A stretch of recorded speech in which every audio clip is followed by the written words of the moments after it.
and Simona. Before we start the debate, we remind all the speakers that this debate is going to be streamed. If you object to being streamed, please announce that, and then you will not be live streamed. Having said that, without any further ado, I would like to call upon the Prime Minister to open the case that stands in her name. Hear, hear.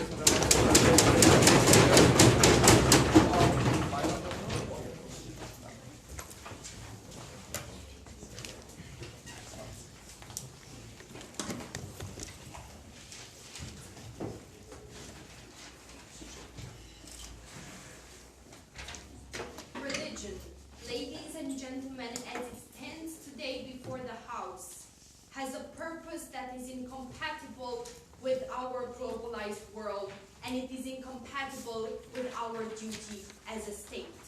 Today, Team Government wants to prove not that religion is good or bad intrinsically, but that the state is legitimate to take actions to exclude it from public space in the larger interests of society.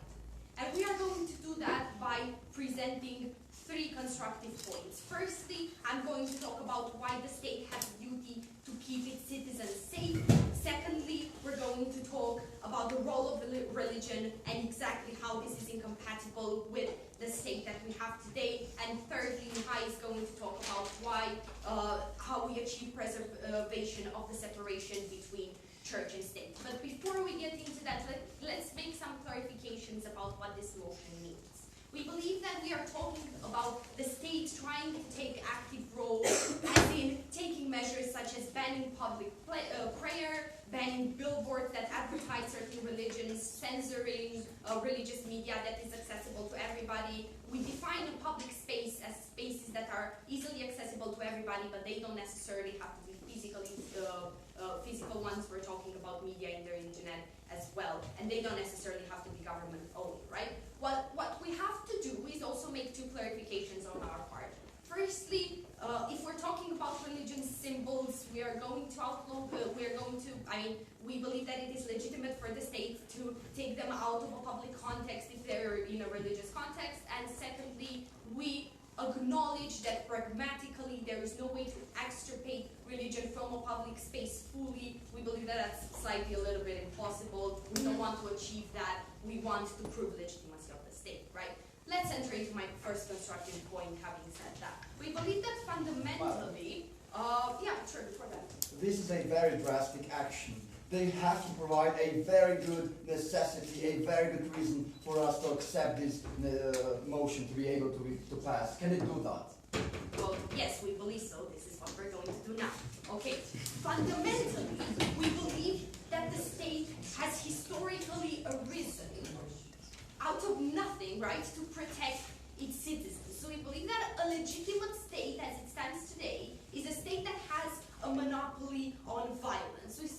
We say that at the moment where citizens subvert that authority of the state by breaking its monopoly in a systematic fashion over a certain issue, what we say is that the state loses its legitimacy, it loses its credibility, it loses its power to be a strong state, right? The problem that we have right now in the status quo is that religion is extremely divisive. If they want to equate it with anything else, we say they won't be able to do that realistically. Why?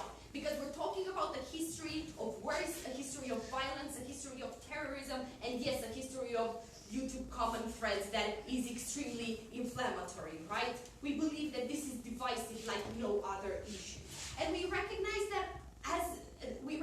this as something that can't be properly fixed or addressed in no way, or at least not significantly, so that it matters for the state, right? Therefore, we believe that the state has a duty to take preemptive measures to stop this violence and divisiveness, right? Because the state has a huge stake in people being less divisive, especially if we're talking about a public space, no thank you. Because apart from the fact that it maximizes utility, right? Like, people would rather enjoy not being harassed on the street rather than having to throw out their wings with crosses, for example. We also believe that it reinforces the purpose of a public space, which is that it is a space that is provided by the state through its continual existence to get people together, right? To make them feel like they are part of a community, they are part of the city they're in, they are part of the nation they're in. We believe that in this ground, right, the state does not want to lose the high ground. We want a strong state because it is the state that can enact proper laws to defend its citizens from outside and inside threat. No, thank you. But more than that, it can guarantee its citizens the social contract that they engaged in. It can guarantee the day of tomorrow, right? Before I move on to my second point, there are any. Yeah, they themselves concede that they're talking solving the symptom, not the cause, if they're talking about history and wars. How are they realistically going to make all religions go hand in hand if they pass this motion? The implication, the benefits are almost zero. Thank you. We believe that this is a measure that is preemptive. We have seen a lot of examples of people being inflamed, for example, of a cartoon contest that was depicting the Prophet Muhammad. There were several shootings there. In these types of public displays of very, very emotionally charged religion, we believe that it is obvious how we are saving these people's lives, and they should accept that, right? Okay. Second point about the purpose of religion. We believe that religion has, no thank you, two aspects, right? We have the individual aspect and the collective aspect. We believe that this divisiveness that we have been talking about stems from the fact that people generally tended to put more aspect on the collective side. But bear in mind that we are not talking about the collective as in people are binding together, people are tied in religion, right? Religion is intrinsically tribalistic, and it worked in a time where people were not having to engage with one another constantly, right? It actually worked perfectly. But we believe that in this globalized world, this interpretation of religion is no longer compatible. The divisiveness that this brings, we believe, is entirely detrimental to the purpose of the state, which is to minimize things that can bring make people go to admit their tribalistic instances and not be able to cooperate with one another fully, not be able to create a coherent public discourse that Mihai is going to talk about, right? We believe that today as a society, we have a moral imperative to reach the better usage of the context that we have right now, and we have a duty, right, to reach a religion that fulfills your individual need for spirituality, but also at the same time does not translate to the kind of pragmatic benefits that we see, and does not translate to lost ground being yielded by the state in the matter of its monopoly on violence. So at the end of my speech, Mr. Speaker, what we have proven to you today is that firstly, there is a problem in this kind of matter. There has been a historical problem, but so on, but it has been aggravated by the circumstances that we currently have right now. We believe that we have proven to you duty on part of the state stemming from the fact that it must keep its monopoly on violence, and furthermore, we have showed that on a comparative level, we believe that these restrictions are restrictions that are actually going to save human lives. For all of these reasons, very proud to propose.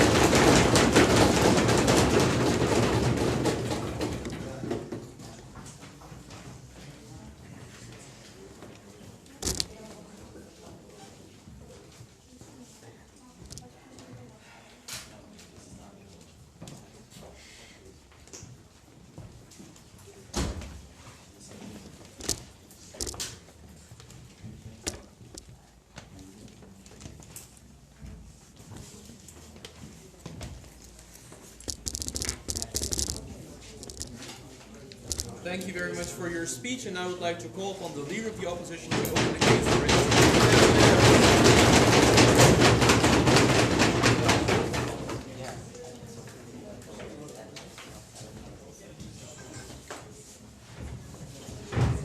Ladies and gentlemen, honorable panel, religion has been a huge force in human history. It's done tremendous good and tremendous harm. But in any of those cases, there's been one constant that has prevailed throughout history.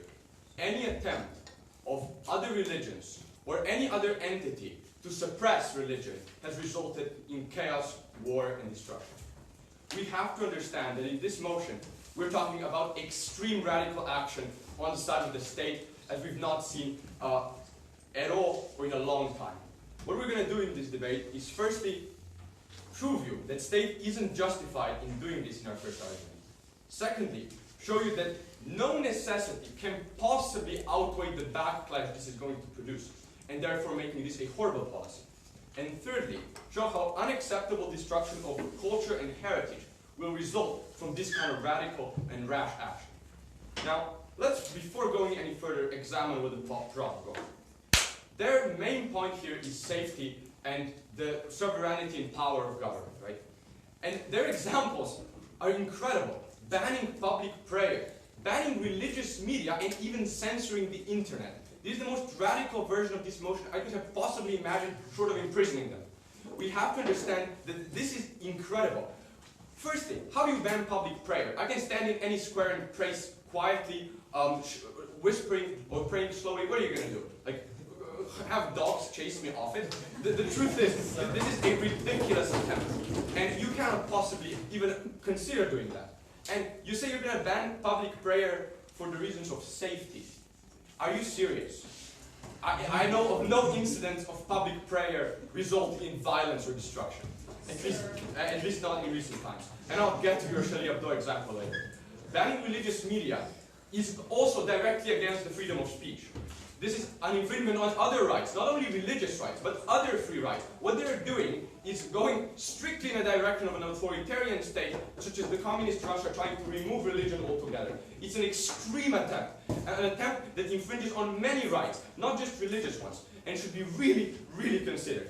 And I'm not even going into censoring the internet. I think all of you know how ridiculous that is, and on how many levels this is impossible, impractical, and is simply going to cause more backlash. I mean, if nothing else, Anonymous is going to come by and have some fun with it. So let's now continue. They talk about the divisiveness of religion, right? And I would like to point out that states with open and free religious rights have been those suffering from less problems than those trying to suppress religion throughout history and in modern times. We have to understand that current terrorist attacks are a result of Western states going into the Middle East and causing tremendous trouble there. The truth is, the attack from the West has majorly increased the damage they take as granted. So honestly, if we consider this from a real perspective, we have to understand that those states that they're trying to change are the ones safest. Now, let's go further. And they talked about how this is going to stop divisiveness of religion. How? I'd like to ask you, does banning all of them make them like each other more, and how? There's been no explanation here. You're banning them all together and assuming that they will get along nicely, because you're talking about religions fighting amongst each other, right? So if on that point, there's no analysis of how that will actually work, or how, I mean, you can say that you're creating a common enemy, but honestly, saying that this will slow down divisiveness, it might start a new war. That's the only thing I see here. And this is going to be a large problem. Now, Charlie Hebdo example. You called it an emotional display of religion. That's like calling a massacre of immigrants a display of patriotism. This is terrorism. It has nothing to do with mainstream reasonable Islam. And this has been a huge, huge problem. This is the kind of rhetoric that starts wars and problems, not solves them. Now, moving on, let's examine what is actually going to happen. Firstly, justification. First argument. The government has no justification to do this. Firstly, there's no proof public religious manifestations cause or propagate any tangible problems or violence. And they have not given us any reasonable examples. With a secular state is a state where people have the right to open and free worship as they please, and until they are doing any serious harm to other people. And I don't believe they have proven a harm. They have assumed it from very reasonable manifestations of religion. So let me ask you, until they prove to you that public praying causes Charlie Hebdo, don't vote for this proposition. Further on, we have to understand this state must not endorse any system of belief. State's duty as a secular state is to leave things open and allow people to believe in what they wish, right? And religion is one of types and systems of belief. But it's not the only version. We have to understand that atheism, transhumanism, and vegetarianism are also systems of belief that the state does not encourage or reject. So I would like to pose a challenge here to them to show us why are they allowed to ban religion and not those other things. And furthermore, how is their ban of religion not an implicit endorsement of atheism? I mean, what they're doing is making the Richard Dawkins anti-religion gang win, right? A priori. So we have to understand that they really are prioritizing one belief, because atheism is not, I don't know. Atheism is, I am convinced that there is no God. And there's a difference. It's a system of belief, and they'll have to deal with it. Why not? No. Further on, if they want to remove religion from public spaces, shows why prioritizing is okay. This is an injustice, and it effectively privileges other moments. Second argument, necessity. They have not proven to us any urgent necessity to do this. They have not proven to us that banning public prayers or banning religious media is going to stop terrorist attacks at all. Further on, I say the backlash from this is going to be huge and will outweigh any potential necessity. Firstly, there is no way to ensure fair removal for all religions. Every religion is going to feel like they're getting the worst of the deal. The Christians in Europe are going to feel they're losing most property and most cultural heritage. The Islam is going to think they're trying to be thrown out of Europe. Buddhism can practically say goodbye. So what we understand here is that when this kind of thing happens, all will fight the state. In most secular countries, more than 50% of the population is religious. The shit backlash that we can expect from this is immense. Like, even trying to, just trying to tax religion can cause huge backlash. Now imagine banning them from public spaces. We're talking about more than 50% of the population in many places. This is an impossible policy. There would be no political will, and even if they would manage this, in a few years in the real world, this would go right back where it were.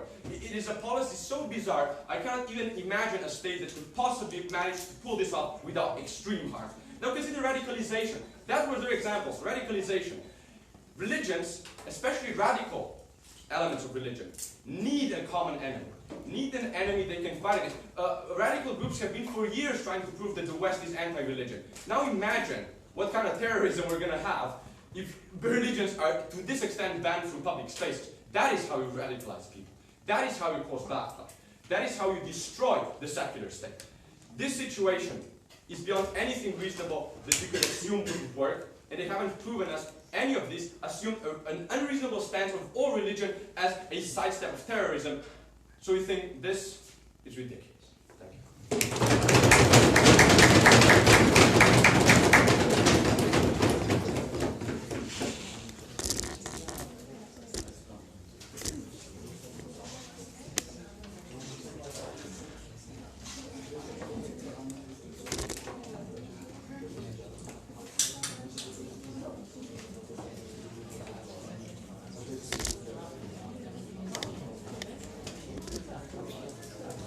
Okay, thank you very much for your speech, and to continue the case for the government, I call upon the Deputy Prime Minister. Hear, hear.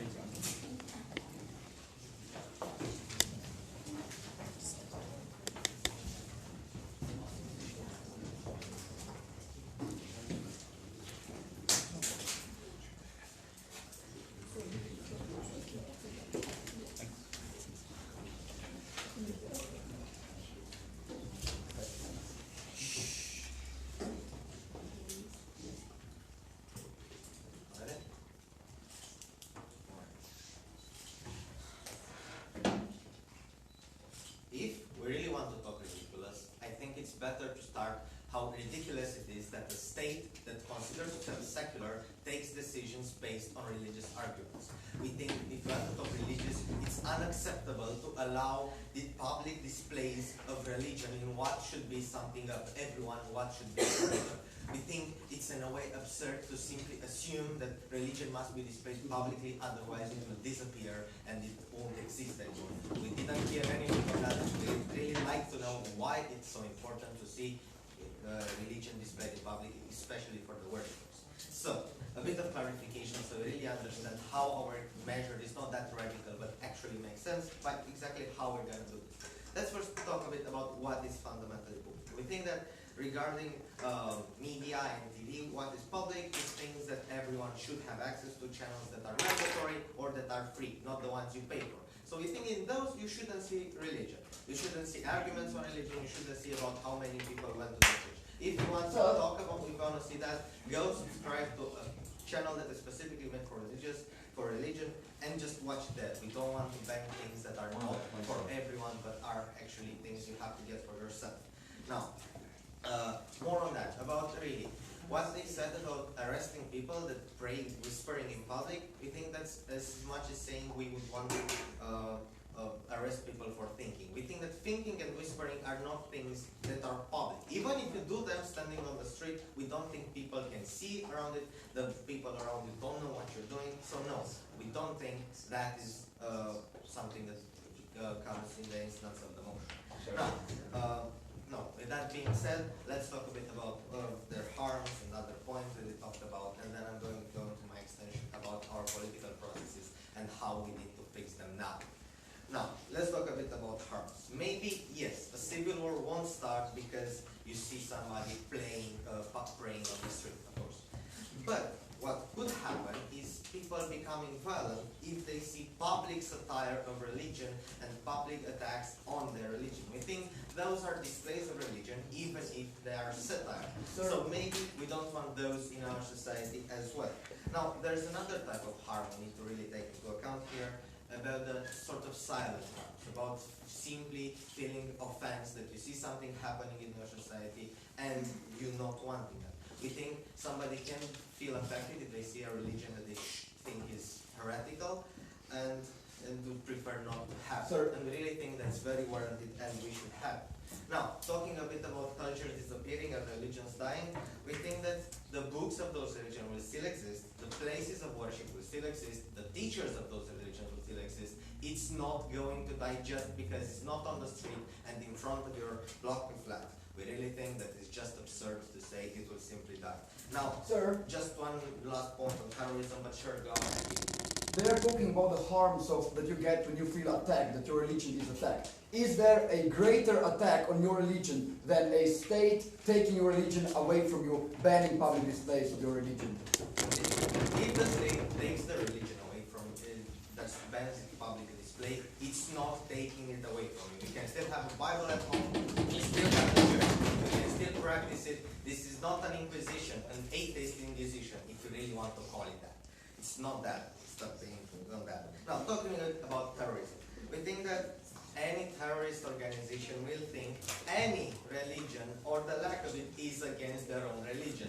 This is why they are terrorists, because they think everybody is an infidel unless they are like them. Their theories don't matter in the motion. Now, let's talk a bit what really matters here about our states and our political processes and how we need to make them actually fulfill their moral premise. So, let's understand the current situation. Let's see why the state exists. We think the state exists because citizens give their power that they have being there to the state in order to organize them, to give them security, enforcement of rights and laws and other measures that the state takes. Now, how the state does this and how does this actually come to exist? It does by in a sort of contractual obligation via the Constitution. We think that people are defined by the Constitution as whatever the state needs to see them to be. They accept that Constitution, and in response, the state treats them via that Constitution. So, what we think is in the most states that are relevant to the motion is that the citizen and the state are defined as secular. Everybody is a secular entity, the state is so, and this is how it's going to function. What that means, it means that the state is obliged to operate in secular decisions and take into account things that are simply secular. Because for the state, that's why it needs to exist, to respect the citizens as they are defined, and because that is how it's fair for everyone. Now, let's talk a bit about another factor that is very important in our society, that being religious influence. We think that in the public space, which is parliament, which is the streets, and which is TV and the media that are everywhere, and available to everyone as I defined, we can see there political, religious arguments in the parliament. We can see their protests and billboards on the street arguing for the religious take on a certain issue, and we see arguments on the public television about how the religion says this measure is not good. And we think this lobbying is very wrong. We see it happening with LGBT rights, we see it happening with sex ed, but yes, go ahead. We explained to them in our first argument why this motion actually goes against the principles of secularization. They ignored our argument. Can they please explain why we are mistaken? Okay. We don't see how having a state that is taking decisions with religious influence can be considered secular, and we see that fighting it is exactly a way this measure becomes secular. So again, why do we think that religious lobby is terribly bad? We think that firstly it infringes on the premise of the state, that is to be secular, and it uses premises and arguments that are not necessarily based on proof. We think that if you can prove that homosexual people say have a disease and they shouldn't be accepted scientifically, yes, that law must be passed. But if you have to invoke some sort of religious source, we think that shouldn't be in the parliament, that shouldn't be a factor for a decision. So, when we apply this measure, it's of course that we're not going to see in the parliament having religious arguments, protests on the street for religious causes, and on the television. So, why do we think if that happens is terribly, terribly good? For one, we think that of course it's going to fulfill the premise of the state of being secular, the promise to its citizens. But more than that, we think that it allows the state to better fulfill democracy. And how do we want to define democracy in this case? We want to say that democracy is about benefit for most people, not fulfilling the desires of the most people. Even if in a state the majority wants something because of some beliefs, because it's a basic desire of them, we think that the needs, the pragmatic, objective harms or right deprivation of other people are more important in that particular case. So, how is this going to transcribe at the end of the day? We think that, say, the parliament is going to pass a legislation with good arguments that are not religious, something say for homosexual rights, that's going to help those people. It's going to stop some harms and actual right deprivation they have, and the cost would be some people, religious people, not having their religious desires fulfilled. So, at the end of the day, if we want a properly secular state and a properly secular society, please vote with us.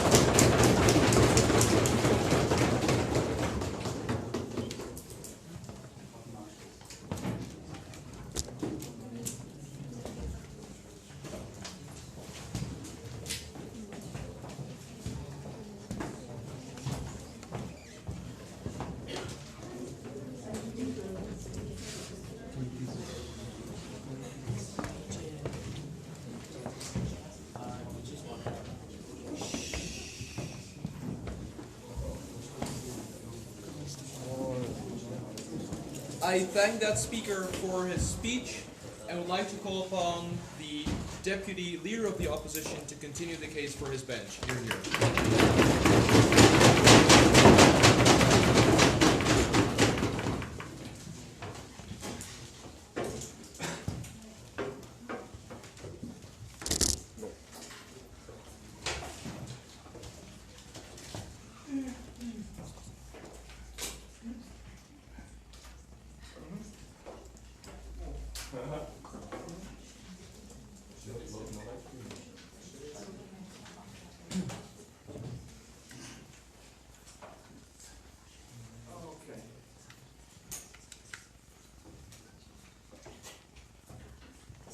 Dear panel, in the world of king spectacles, this debate would be banned. Why? Because in public conversation, you can have a lot of mocking of religion. You can have a lot of mocking of religion when they talk about satire showing religion. They take a very hardcore stance. Their stance has been from the beginning, we ban things like billboards. We ban web pages where non-religious people don't have to visit and that are not necessarily satirical. We ban numerous things such as, I imagine that you're going to ban public statues with crosses on them, etc., etc. They're not allowed to now step back and talk about a different problem, which is that of lobbying within our current political system. Just because some of the lobbying happens to be done by religious people, it is also done by many corporate interests, and you cannot ban corporations because of that. That is a different problem. At the same time, they talk about the problem of satirical pieces in art making certain people go radical and attack people. If you see a cross on a church, and you see a lot of them every day, and this kind of thing can radicalize you to kill people, you are the problem, no one else. You do not represent the views of the majority of religious people. This is, again, a different problem than the one they're talking about. The one they're talking about, no thank you. The impacts, I'm going to start my speech by first of all analyzing the secular problem of the secular state and what came out in their second speech, then talk about where the backlash actually lies, where the religious people's backlash actually lies, and the third one I'm going to go on and talk about how, and then I'm going to go on and talk about my argument, which is about the erasure of cultural heritage, which talks roughly about how they're going to now have to go with spoons and scratch off frescoes in the Louvre, for example, which have Jesus on them, that kind of thing. So, to start off, they talk about a secular state, and it's important for a state not to take a stance on religion. Again, they've ignored our first argument. Our first argument very clearly defines what a secular state is. A secular state does not, no thank you, discriminate against its citizens on basis of religion. What you are doing, you have a state that prohibits certain people from taking certain actions because they are of a religious nature. How exactly is this not discriminating based on religion? How is this not discriminating based on belief? No, thank you. You cannot just have this vague principle that a secular state is good, and then go on to argue for something that is not inherently a secular state. No, thank you. We argue for a secular state, a state where there's more opinions, where democracy functions better, because guess what? In your first speech, they said that it reinforces the purpose of public space. What is the purpose of public space in democracy? The same reason we have a secular state. It is public discourse. It is the forum, the most oldest type of public space. In ancient Greece, where people would come and discourse and all ideas would be accepted. And we believe that it is this that leads to a proper democratic solution. What they are doing is imposing tyranny of the, not tyranny of the majority even, but a tyranny of the a-religious minority. So, to continue, let's talk about the point of necessity. On their side, what are they talking about here? They have talked about how they're finally only in their second speech, they provide us with analysis of how people feel and how seeing these religious symbols such as billboards and accidentally stumbling onto a religious webpage, which they've said amongst other things, are going to lead people to become radicalized. So first of all, they said people become violent if they see a public statue of Jesus, things like this. We do not believe this is true. Again, this is the fringe of the fringe of the fringe will become radicalized only because they have seen a public display of different religions that's intermingling in society. These are not people that we are having this debate about. How do you take a regular religious person, someone who is only exercising his right to practice religion, and explain how he will become more violent towards a different, in any way, more against a different religion because he is seeing these symbols? You're not solving any divisiveness. You're only masking the divisions in society that are already there with the pretense that this is going to solve the problem. Yes, please. Our burden was never to build up tolerance between people, but rather prevent terrorist attacks and harmful things that happen to people because of public displays. Thank you very much. But your mechanism for why terrorist attacks happen was that people see public displays of religion and this somehow makes them do terrorist attacks. Do you understand why you have to argue this? The opposing team is taking on a massive burden, and they're going to need a massive justification. They're taking the most extreme burden they can to ban all forms of religious expression, and they will have to provide a massive justification to get this done. Second, they talk about how people can see a religion that they feel that they're against, and they can see that one putting its public display of religion in public, and how this is somehow problematic.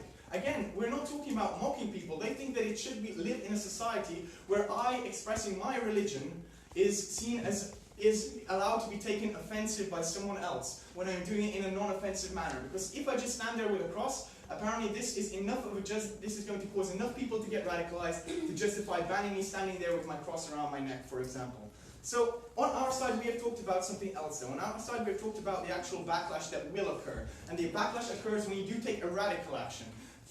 Looking at seeing religious symbols in your everyday life of different religions is relatively softcore. We've analyzed this. But on the other hand, what is hardcore is being banned from having religious symbols on your webpage if you're religious. What is hardcore is not being allowed to, for example, pray in public. I mean, if you're not going to allow people to pray in public, then you might as well not allow them to talk about religion in public. Are you going to let people stand on a soapbox in Soapbox Corner in London and preach about religion? I don't think so. If what attacks you is satire, if what offends you is free speech used in such a manner. So what we have is we have them banning conversation, we have them banning discourse, even if we're just talking about discourse online in public spaces, we are talking about banning culture, we're talking about banning things these people believe in. And what this will lead to, this is what will lead to the massive backlash. And it will lead to backlash, no thank you, where religions feel that they're the ones being discriminated against the most. Majority religions face an unproportionate part of the harm, therefore they will attack other religions and the state. Why? Because they feel that they are being discriminated against. On the other hand, minority religions are being disproportionately harmed because they are most in the danger of extinction. And again, these religions will have to lash out, and they will lash out against majority religions, who is now their competition that they are afraid of, and the state, who is imposing this tyranny. So I think it is obvious, dear panel, that on our side is where the backlash lies. Because on our side is where the more radical action is being taken against these people, and on our side is the only action being taken against these people that in an unfair manner infringes on their rights. Therefore, they will be justified in their anger, if not in their actions. So, let me continue to my argument. Now, no thank you. If we're going to have the state erase symbols of a religion that you can see in public spaces, or you can see like billboards which you can see which are a privately owned thing, well, which ones should they knock down first? I would have it to say that they should knock down the ones first that they pay to upkeep. So, let's knock down the cathedrals, let's knock down the statues, let's knock down the crosses, let's knock down the little chapels. Here is the thing. If they are going to argue to completely remove from public spaces, they will be infringing on the duty of the state. The duty of the state is to preserve and nurture state culture. Why? Because secular states only try to preserve culture. They provide spaces in which culture can flourish, a radio station in which you can play classical music. What they do not do is to attempt to craft culture. Like, for example, Bhutan, when they tell you what you have to dress. I'm sorry, Bhutan, I love you, but that is not cool. On the other hand, they can craft culture by, for example, banning certain cultural elements. They're banning people's cultural traditions. They're banning things that are like ingrained in their very soul, to the bottom of their very being. They're banning their traditional forms of art and expression, such as the religious choral, or for example, a religious fresco, something beautiful like that. And when did we see last this done? We saw this done with the Cultural Revolution and in communism, and to an unfair degree. So, let's look now and analyze, now that we see what it's not the state's duty to craft culture. And what are they doing? They're removing, among other things, the most harmless examples of religious expression. The state, when you have like a statue of Jesus in Rio, does not talk about the statue, look at our glorious religion, Christianity. They talk about it like a historic item. They talk about the history of the statue, the people that put it there, the colonizers. How does banning that? How does including that in your definition of the motion? That kind of thing. Because I mean, that is a pretty big piece of religious expression right there. It's like 100 years tall. How does banning that in any way benefit you and in any way decrease the amount of radicalization in society? And so you're taking the least problematic things and you're banning them with this banquet plan that infants on people's rights for a minor impact and causing a much greater backlash. In what world is this an acceptable motion to pass? Thank you very much.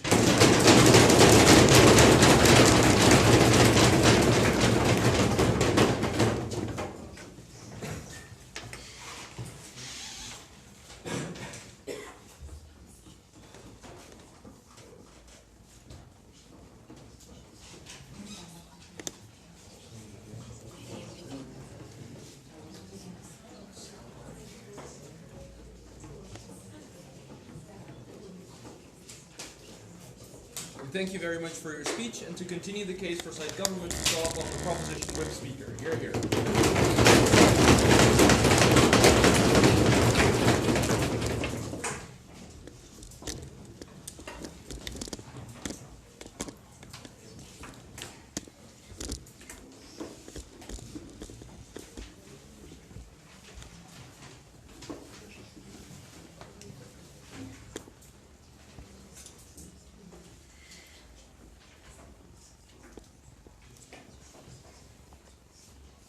Honorable panel, what is the definition of a secular state? It's not the definition of team opposition, because a secular state is not a state that just doesn't touch anything related to religion.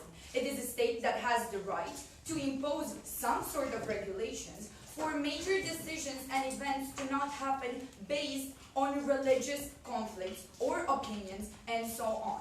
This is why in this state we believe that such a motion should be passed. In my speech, I'm going to have two main clashes. First of all, the legitimacy of the state and how it actually affects rights and practice of religion and so on. And lastly, what they call backlash and what they actually call effects. So first of all, talking about the legitimacy of the state. They kept telling us that the state has no right to take your religion from you. It seemed like they are telling us that we're just ripping a kid from their mother's chest and leave that mother crying. No.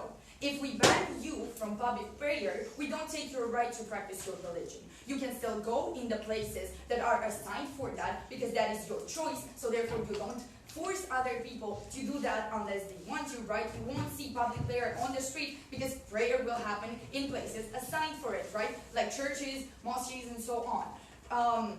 Moreover, we believe that our second point, which was exactly about the purpose of religion and how its inner purpose of defining you as a person and being a part of your personality and so on is important. It still has the part which has been developed during history, which is the collective one, the one where people try to enforce their religions upon others, not in all cases, but in many. And this is why we're trying today to take out of the equation of a healthy state, let's say, of a healthy society, because we believe it is highly problematic that people cannot actually bond and accept each other, and as such, because we don't say that we didn't try it back in history to make everybody get along, but because we can't, and we'd rather prevent bad things from happening because of intolerance, we'd rather take this measure than actively try to make everybody friends while having attacks and even harassments on the street, because that is bad enough for us to impose such a measure.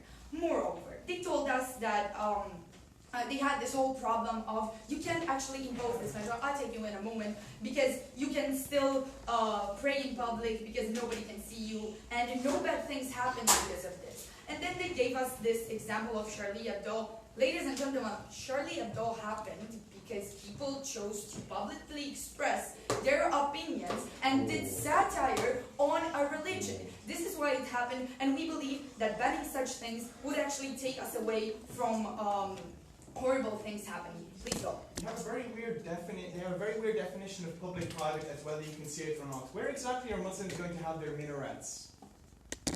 Okay, next point. Yes, I wanted to address this. We're not going to take down places of worshiping. We're not going to knock down churches. We're not going to knock down places where people pray, right? Because that is absolutely... you can't do that, right? Because if you as a person that is not part of a religion that you might or might not find offensive, it doesn't matter, if you enter a place of worshiping, you do it voluntarily. As long as those people don't do it publicly where you will see it, even if you don't, it is all right. We never vouched for taking down churches. We never vouched for bulldozing down places of worshiping. That is not tied to the motion, right? Lastly, the point about backlash, what they actually call backlash, and we call effects, and our effects are never tackled, and their backlashes are never explained, right? We talked about what is happening when people don't tolerate each other, and how we actually have a lot of examples of intolerance causing really, really bad events. And we believe that just by telling us that, you know, those things never happened because people don't tolerate each other, but rather because we have terrorists, well, even if it is a pretext or an actual reason for which people do such things, we believe that this measure would actually prevent such things. What they told us, no thank you, is that their first speaker told us that backlash is huge. And that's where it stopped. They told us that people will get angry and that this is the most horrible infringement of rights, how we just trample down religion and the beliefs of people. We don't believe we're doing this. We have explained how we're not doing this, even though they haven't explained ever what the backlash that they're talking about is. They have never told us what these people will do, even if they would do, but we believe that because we're not infringing of the right of practicing your religion, these people, okay, they might be sad that they might not pray in the public square, maybe that was their happiness, but we believe that will not actually affect them in an inner sense, that will not affect them in a belief sense, and so on. I will take you in a second. And we don't believe this is actually the contention that we're having today, because our discussion today is not about infringement of rights, because as we have explained, this is not what we're doing and what we're vouching for. Please go. Muslims are already feeling threatened in our society. When we take the public expressions of their religion away, they're going to wonder. So next year they're coming for me, they're coming for my Quran, for other things that I have. This caused more paranoia, more fear, more tension. Okay, that is an assumption. Just because I tell you not to go into the public square does not mean I will take your religious mother out of your home and tell her don't practice your religion, because that is bad. Your whole case is based on assumptions and statements, and realistically speaking, we do not believe your points stand, right? So, furthermore, they told us that public space's purpose is public discourse, and he told us this is how we solve our problems. We go into a park and we discuss how me as a Muslim, I'm just okay with, like, let's say two people talk from different religions, and this is how a whole religion would be fine with each other. This, first of all, is just a statement. It might stand if it would have some analysis behind it. But then again, we do not believe that just because we take out the practice of religion in a public space, that is how we stop public discourse. That is how we stop discussions about religion. Because practicing a religion is not the same thing with talking about a religion. At this point, we're talking about a religion, but we're not making a public, we're not having a public expression vouching for or against a certain religion, right? So we do not believe this point stands again, because that is not how you solve it, and second of all, that is not the purpose of this kind of thing, right? Lastly, they told us that the purpose of this whole thing of the state would be to preserve and nurture cultures.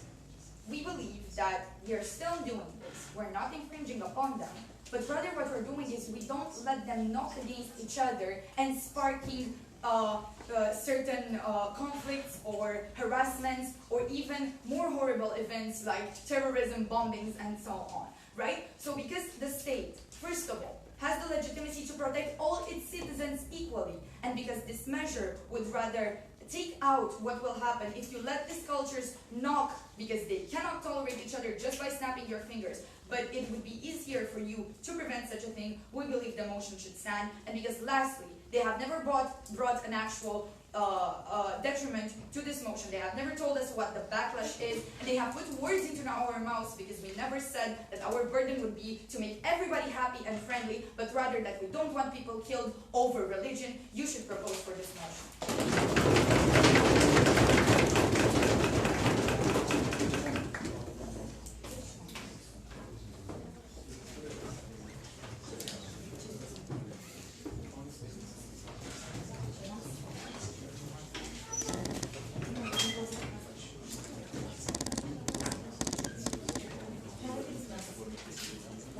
I thank you very much for your speech, and to continue the case for side opposition, I call upon the opposition whip speech. Hear, hear.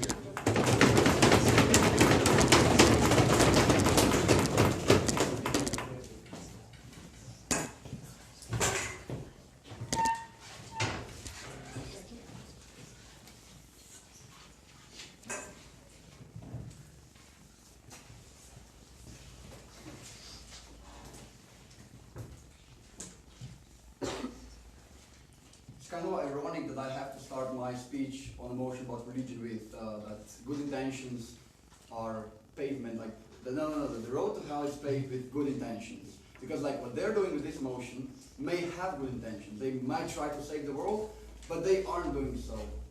And in this speech I'm going to explain to you how. I'm going to explain three things. First of all, I'm going to talk about justification that they have for this motion. Second of all, I'm going to talk about necessity, and finally about effectiveness of the motion. Right, so let's start talking about justification. And the question here was, what is the role in a definition of a secular state? So we can all agree that a secular state essentially means a state that does not take any direct, any explicit positions on sets of beliefs. I think we can all agree on that. So when we're discussing what that means for a practical state, so how does a state reach a state of being a secular state, they had a very simple analysis. They said, okay, if we don't have we don't have religious symbols on streets, that makes our state secular. We had a very detailed and nuanced argument. We explained to you how a secular state must not support any sets of beliefs, and sets of beliefs can be more than religion. We explained to them how state, by taking religious symbols off the street, is actually endorsing other sets of beliefs, other ideologies, other philosophies, which goes against the secular state, which should not have any position anywhere. We made that argument very clear, very obvious in our very first speech, and they never negated it. The only thing that we got to that argument was that they call it absurd, which is actually quite insulting, even more so when they provide no analysis on how it's wrong. Furthermore, We explained to them that their radical stance, which includes banning privately owned TV shows, and they had that in the definition, banning internet web pages that are not necessarily from the government, banning all those privately owned domains that people have for discourse, not only for practicing their religion, but also for discourse. We explained to them and challenged them on how this is actually a violation of freedom of speech and all those other rights. We challenged them that very early on, and they never respond to that. And I tell you that if they make it clear, very obviously, that they're going to be banning privately owned TV channels and privately owned internet pages, that is a very clear violation of freedom of speech.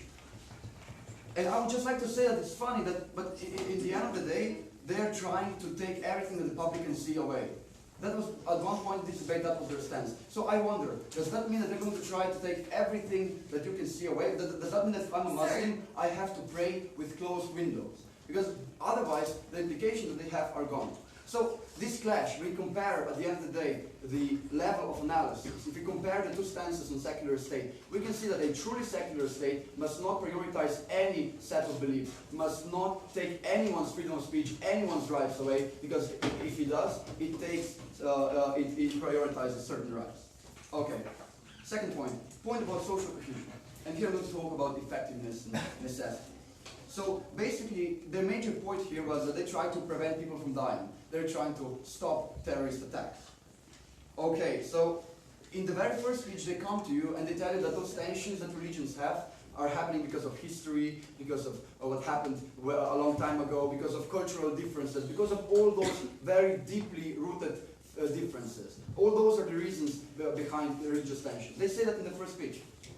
And we agree. Tensions between religions exist on a very deep level. Like, it's very, very deep. But how they try to solve that, how they try to mitigate those tensions, is by taking the very highest, like, simplest symptom away, by taking public displays away. And we wonder if the impact that that's going to have is really there. Because they're not going to make Muslims and Christians suddenly like each other. They're not going to make terrorists less angry at the West. They're not going to change any of those things. They're actually going to provide some backlashes. And no, we actually did provide backlashes. That was our second argument, so that's actually a lie, if you're claiming that we didn't analyze at all. But I'm going to recap it if side of proposition still doesn't understand. First of all, we explained how religious people are going to feel threatened. If this can is my religion, and I'm holding my religion quite lax right now, you know? It's not going to fall out, it's right there, it's fine. If you try to take this can away from me, and I love this can very much, it has caffeine right now, I'm going to hold it stronger. Snatch it stronger. I'm going to be fiercer in protecting my religion. And this happens when someone goes against and tries to take your religious rights away. And because Muslims who are already threatened are going to say, what if next year they come after my mosque? After the only thing we have in this town which already hates us? What if the Jewish community, which has already hated Europe, just a minute, says, okay, so it started like this. It started like that in Nazi Germany as well. People can be afraid of what's going to happen if such radical action is took. But you disagree. Could you please tell me what gives religion such a principial right and need to happen in public? Because every human can live their life as they please with what they believe, as long as what happens is that you're losing political capital with religious people. You are making religious people radicalized. Furthermore, you're making religious groups hate each other. That was what Arthur brought, how they are jealous of each other, because the Christians are going to lose the most nominally, but the Buddhists and the Muslims are going to lose the last resort that they have. And they're going to have to compete with each other. They're going to feel threatened, and because they already have tensions in between them, this is going to further radicalize the conflict between religions. So we can see that nothing good comes out of what they're doing. So now let's compare social cohesion on both sides. They are trying to take offense away. They're saying that they're going to take the offense of a Muslim guy seeing a church away, or a Christian seeing a Muslim praying. And this is how they're going to solve like terrorist attacks and things like that. What we're telling you is that furthermore, like, first of all, this is not the reason why terrorist attacks happen. And furthermore, it's such a small benefit that the drawback, the risk of such immense harms, of violating people's rights, of violating their wishes, making them angrier, it's just not worth it. It just isn't effective. There isn't a world where that would make sense. They put an immense burden on themselves. They talked about preventing terrorism. they talked about solving all those clashes in their speeches. And they're going to do they're making a very small contribution to that cause. They are not having such a great impact. But we have shown quite clearly that they do have a lot of risks that are not small, that are tangible, that are quite harmful. But lastly, let's talk about the real impact of this motion. Because if we take a look at what majority of religious symbols represent for people, it's not only about their core religion. A lot of times religious symbols represent cultural heritage. In Europe, cultural heritage is most often expressed in art, in churches. Half the pictures in Louvre have religious meaning. And we explained to you how besides harm to social cohesion, how besides violation of rights, this motion is going to impair our cultural heritage, how we're going to lose 2,000 years of art, of identity, of everything. And they left that argument unnegated. They did not touch upon that because they apparently don't care about that, which is a shame, because cultural heritage is a thing that of immense worth. At the end of this debate, we can see that principally they cannot take rights away, because that means that they are endorsing atheism, vegetarianism, things like that. They are making social cohesion worse off because they are taking great risks for a small, very small possible benefit. And finally, they're destroying culture that is so immensely beautiful that it takes my breath away, which is why I'm going to stop speaking right now. Thank you.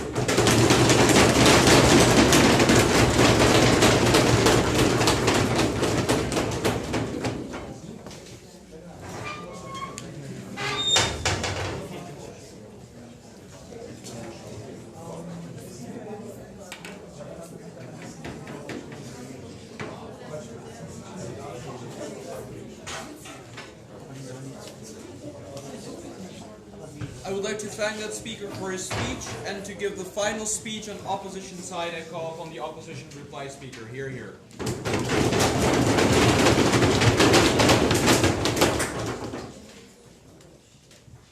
Ladies and gentlemen, let me ask you a question. What do you think will happen to Christmas? This is a serious question, I'm not joking. Because many important holidays like Christmas and Easter are of religious nature. Well, we're not going to be allowed to sing religious songs on Christmas outside. This is just another funny example of just how incredibly authoritarian their position today is. It is beyond belief what they're proposing. And not only that, I mean, compared to this, I think Iran has religious freedoms. Let's be serious here. I mean, they provided us with several points. Firstly, they talk about safety. I cannot possibly concede to their providing any safety for us. They provide, firstly, a perfect way for religious radicalism to emerge and grow. They suppress, as we've said, normalized and reasonable religious manifestations. And are not suppressing terrorism, they're suppressing the opposite. The normal religious manifestations of good people just trying to freely practice their religion. Those are the only people they're truly going to infringe upon. Those are only people who are actually going to suffer from this policy. Those are the real victims of this. But we're all victims of this. Because further on, they haven't even been just slightly authoritarian, going against religious rights. They go against other freedoms as well. The freedom of speech and minority representations are gone in their case. They say, we must fight for the majority, in democracy majority wins. Screw minorities, essentially.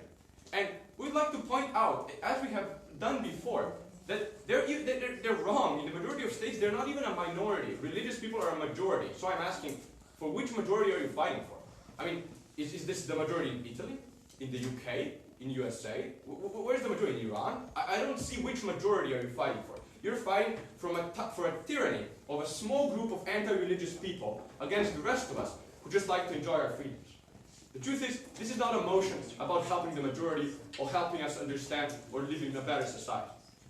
This is a motion where they take away rights like they're candy, and don't even consider that this is a direct removing ourselves away from all that secular and free states stand for. So we here on the side of opposition have been standing for religious freedom and secular states, while they have been standing for not only a radical stance, but an increasingly dangerous stance. The divisiveness of their policies is incredible. Like, let us just consider what happens when you do this. Like, you're banning large portions of free press, and honestly, churches are public spaces. They try to backpedal on this. I'd like to remind you here. At the end of the speeches, they try to backpedal. Bars, lecture rooms, universities, churches are public spaces. Not because they're, even if they're privately owned, because they're intended for public gatherings. That's a definition of a public space. So they cannot take that away. Churches are a public space. And they must stand by their motion. I mean, if they're banning the internet, they're banning portions of the internet, they might as well knock down churches. But that's not what we really stand for. I'd like to remind you how important this culture is to us. This is like saying we're going to ban half of Christmas, and you can only have Santa in front of your house. This is a motion so extreme that we couldn't have possibly anticipated how extreme it's going to be. We're talking about us. And then, finally, they say there's going to be no backlash. For the love of God. For the love of God.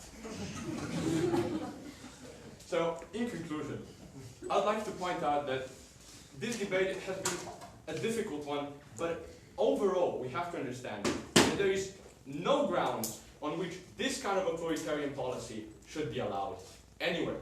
And I don't believe any of you would like to wish to live in a state that they propose. So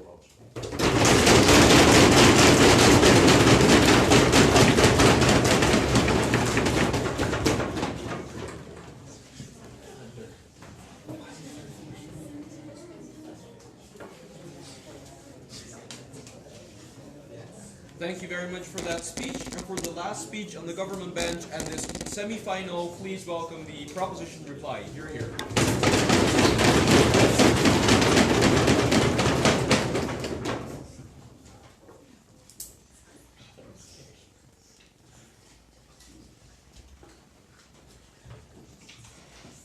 Ladies and gentlemen, how many demolished statues is a life worth?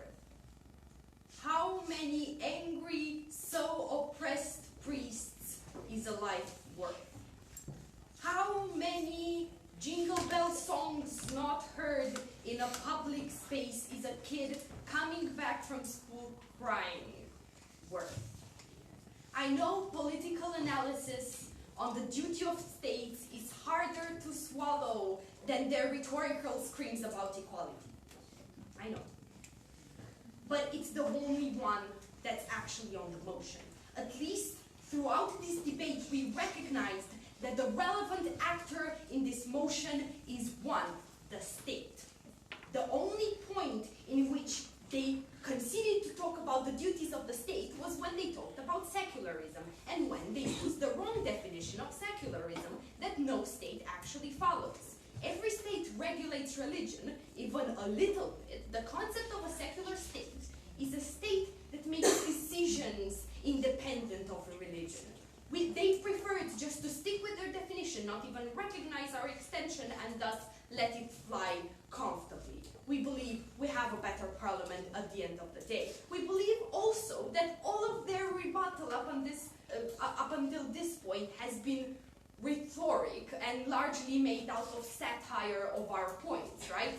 Yes, all cops are going to lock you up if you talk on the street about religion. That's what's gonna happen? No. But if you scream about it, yes, probably it's gonna happen that. Who likes people that scream in public places either way, right? Oh, you will take down churches and then you'll have to pray. You'll have to go like in a basement to pray or something like that. No, that's not what we're proposing. Please, let's be reasonable here. This kind of straw man is not doing them justice, right? So what exactly are we trying to prove? We're trying to prove that the nature of religion is divisive. They have conceded to that, but they somehow didn't see exactly how this is creating more violence in public places, right? As if you give somebody the opportunity to manifest their hate, it is so hard to understand how they will do it, right? If you give somebody the opportunity to be hateful, they will do it. We have told you this, right?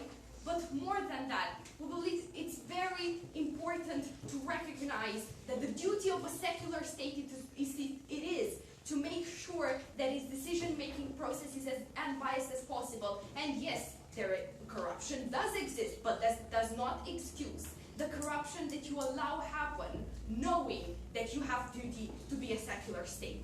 At the end of this debate panel, we believe that we are the only ones that actually justified our arguments through the agent of this motion. We are the only ones that tied everything back, right, to the things that the state actually has to do. And we believe that even on a pragmatic side, even if it is hard to actually accept or hard to think about how this world is actually going to look like, please take a second and consider a world where actually we don't have to be divisive in public, right? A world where our safety can actually be guaranteed by our government, and we don't have to cramp ourselves in every angry person that claims that their right is not being respected, because guess what? Government has to respect rights even if population does not agree with it. Government has duties beyond public rhetoric. Thank you.